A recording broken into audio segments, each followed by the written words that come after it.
Pengalaman ini gue alamin di tahun 2019. Berhubung gue dapet job nganter orang di sebuah perusahaan, ya udah gue ambil aja job itu. Gue dapet job nganter 2 karyawan baru ini ke daerah Bogor, yaitu daerah Gunung Salak. Singkat cerita, gue berangkat tuh siang hari dari Jakarta. Tiba di Gunung Salak itu kira-kira pukul 3 atau 4 sore. Oh yes, gue sampai di Gunung Salak itu masih di kaki Gunung Salaknya. Perusahaan ini punya perumahan gitu ya, atau mes di daerah kaki gunung itu. Sampai di mes, gue istirahat sebentar buat sekedar ngerokok dan ngopi. Ketemu juga mamang di situ yang biasa ngurus komplek atau mes di daerah tersebut. Sambil ngobrol-ngobrol bentar, mamang itu ngomong ke gue, "Mau ngantar karyawan ke atas, A?" "Iya, Mang." "Oh, sampai kelar? Sampai malam dong?" "Nggak tahu juga, Mang. Saya berharap mah cepet kelar pekerjaan di atas, cepet turun deh gitu." "Oh, ya udah, hati-hati ya, A." "Iya, Mang, terima kasih."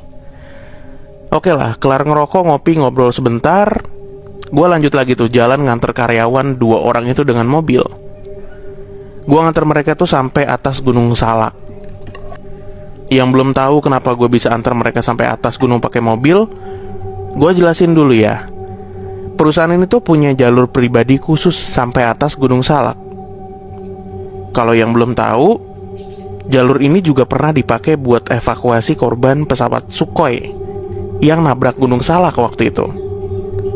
Pokoknya perusahaan minyak terkenal lah, pasti pada tahu. Oke, lanjut. Gue jalan tuh lewat jalur tersebut sore hari. Masih cerah lah, belum gelap.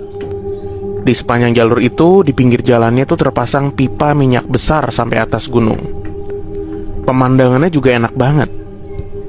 Sampai gue lihat tuh ada macan lewat di atas pipa minyak itu. Beneran macan ya, karena wajar aja di hutan dan gunung.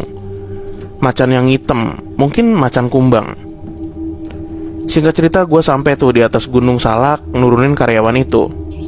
Sampai di atas pun udah gelap, jam 6 atau jam 7-an lah. Jadi mereka itu ada tugas ngebenerin kerusakan di atas. Istirahat sebentar lah, gue ngambil sambil ngerokok, ngilangin suntuk.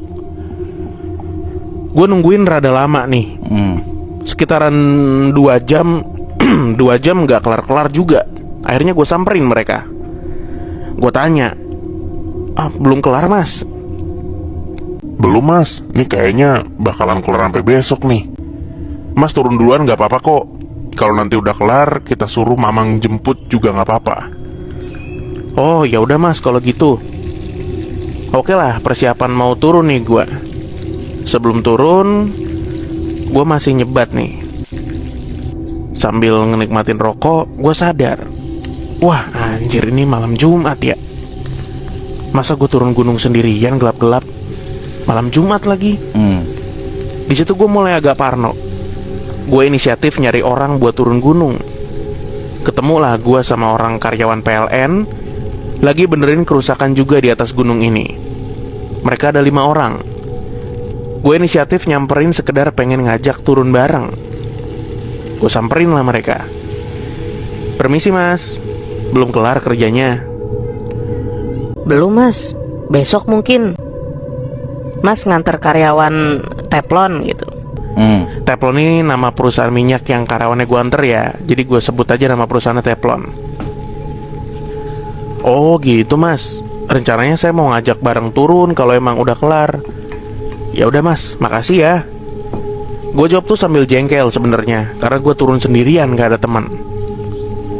Di situ otak gue udah pikirannya udah campur aduk lah pokoknya. Agak takut sebenarnya turun sendirian, gelap, malam Jumat, di gunung pula. Udahlah, dengan keberanian yang masih ada, gak apa-apa, gue gas turun juga malam ini sendirian.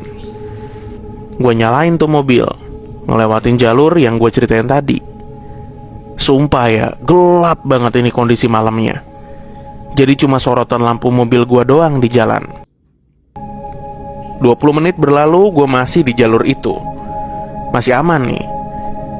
Biar otak gua gak ada kepikiran takut, sambil nyalain musik